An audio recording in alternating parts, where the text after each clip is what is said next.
Hi everyone, thanks for tuning in. I'm going to do a quick video explaining what sinking funds are. Now, I had asked on my Instagram page what you guys wanted to see, and you guys wanted a brief description of what sinking funds are.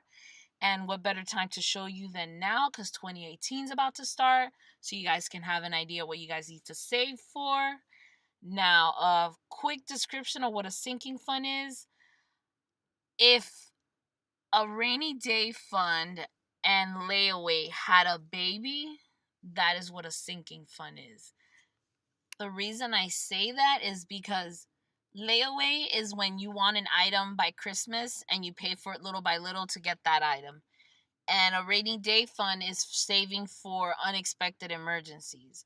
The thing is, with sinking funds, they're not really emergencies. These are all bills and stuff that you know are due, but we tend to forget.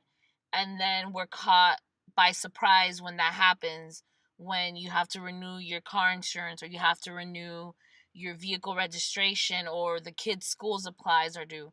And that's kind of why we do sinking funds. We save up for these items that we know are going to come up little by little every month, so that we have the money saved and we don't have to charge it to a credit card. So let's move to vehicle maintenance. I have an older car, so I know the car is going to need work. So I estimated about $1,000. Yearly school supplies. I know a lot of parents have kids, and every year you have to buy a new uniform and school supplies, and people tend to forget about this, but it happens once a year. Annual renewals, you may have some medical stuff that you may need to renew every once a year. Vacation fund, holiday gifts, new equipment if you need to buy new equipment. I also did a separate tab for new vehicle in case someone needs to buy a new vehicle and they don't want to finance it.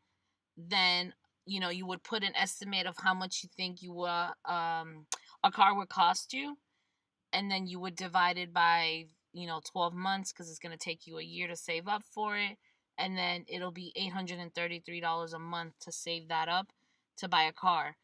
But mind you, I put an asterisk because this is obviously if you can afford it, or if you're debt free, and that's part of a new sinking fund for you. What I also included was car insurance, because a lot of people like to pay their car insurance twice a year for the savings. You would also have to save up for that, and then annual subscriptions like Amazon Prime and all that stuff. And now I'm going to talk about how you figure out how much you actually have to save monthly for. Let's do vehicle maintenance.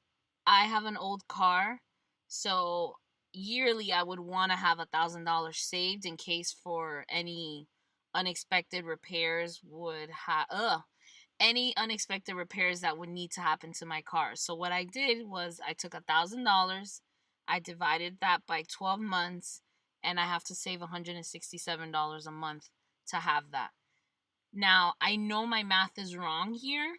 These are just kind of like examples, and I didn't really have time to do the right math here. But you get the idea. You take the amount that you need by the amount of time that money is due, and then you divide that by 2, 3, 4, 5, 12, depending on when you need it.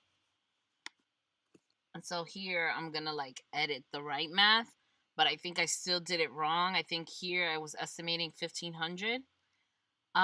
Obviously these categories and amounts are going to vary per person, and only you yourself will know what these amounts are. But it's a great opportunity to try to do it now between October till December. So when you start January, you have a game plan of what it is exactly that you're going to do. So let's move on to yearly school supplies. Parents, this happens once a year. You got to buy school supplies. You have to buy uniform. And all this stuff starts to add up, and you've already spent money in the summer. So this is just an added expense that comes right before school starts. So why not save up for this in the beginning of the year so you don't have to stress about it later? Same goes with vacation fund. Oh my gosh, I cannot talk. If I estimate $2,000 and I'm planning on taking this trip in June, then that means I have to divide $2,000 by 6 months, and that'll be 167 monthly that I need to save for every month.